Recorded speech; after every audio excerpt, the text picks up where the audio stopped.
The knock on my front door came just as the sun was beginning to disappear behind the hills of Maple Creek, Montana. I almost ignored it. I had spent 5 years learning how to live with silence after my marriage ended, and I wasn't expecting anyone. But when I opened the door, my heart stopped. Standing there was my ex-wife, Rachel. She looked older, exhausted, and far more fragile than I remembered. Beside her stood a little girl clutching a small drawing of a bluebird with both hands. The child looked up at me with uncertain eyes, and before I could even understand why they were there, my carefully rebuilt life began to crumble all over again.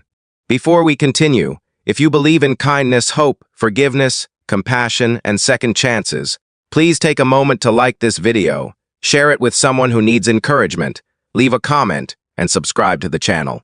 Your support helps more heartfelt stories reach people who may need a little hope today. 5 years earlier, Rachel had walked away from our marriage after months of endless arguments, disappointment, and dreams that simply refused to survive reality. I had blamed myself for losing the woman I loved. I buried myself in woodworking, turning an old barn into a small furniture shop, where every table and rocking chair became another attempt to repair the broken pieces inside me. The town knew me as the quiet craftsman, who always smiled politely but never talked about his past. I believed some doors were never meant to open again. Rachel stood in front of me without the confidence she once carried. Time had softened the sharp edges between us. The little girl stayed close to her side, nervously squeezing the drawing. Rachel explained that the child's name was Grace. She wasn't my daughter, and Rachel made that clear almost immediately. Grace had entered her life through heartbreaking circumstances after the passing of a close relative. Overnight, Rachel had become the only family the little girl had left. She had done everything possible to provide for her, but life had become harder than she ever imagined. Medical bills from caring for her late relative had emptied her savings. She had lost her apartment and was preparing to move across the country with nowhere stable to begin again. She wasn't asking me for money. She wasn't asking to come back into my life. She had come because she remembered something I once told her, long before everything fell apart.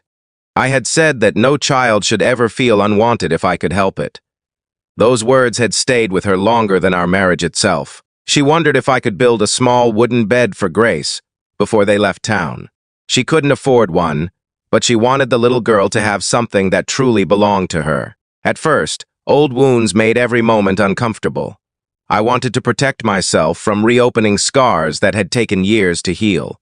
Yet every time Grace quietly admired the birdhouses hanging inside my workshop or smiled at the smell of fresh cedar, my bitterness became harder to hold on to.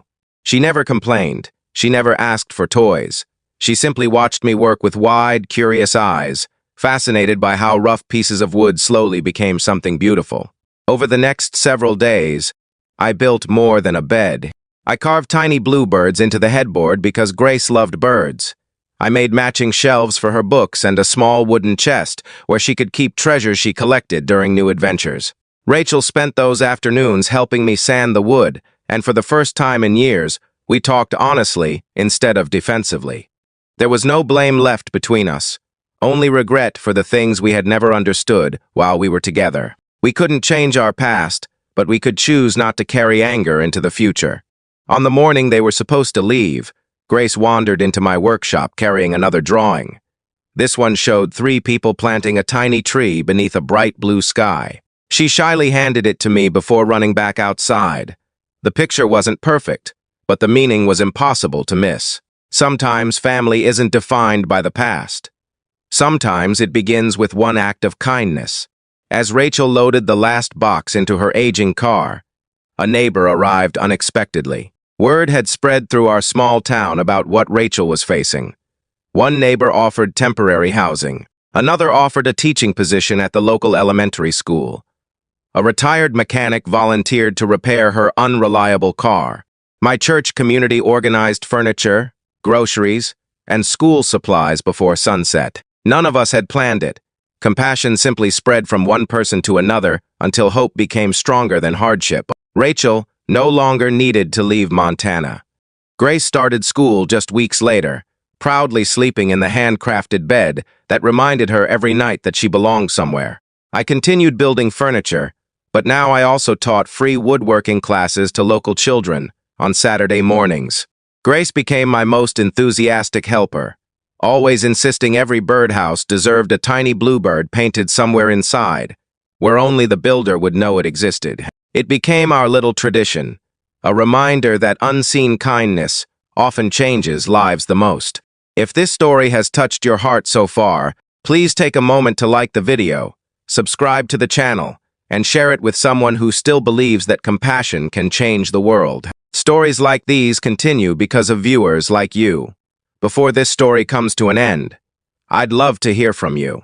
Please leave a comment telling us about a time when someone gave you a second chance, or when you chose to give one to someone else. Your story might become the encouragement another person desperately needs today. I never imagined my ex-wife would return to my doorstep carrying a little girl and a simple request for help. I certainly never expected that a small wooden bed would rebuild something far greater than furniture. It rebuilt trust, restored friendships, healed old regrets, and reminded an entire community that broken relationships don't always have to end in bitterness. Sometimes they become the foundation for a different kind of family, and sometimes the greatest miracles don't arrive with applause or celebration. They quietly knock on your front door, holding a child's drawing, waiting for someone willing to open it.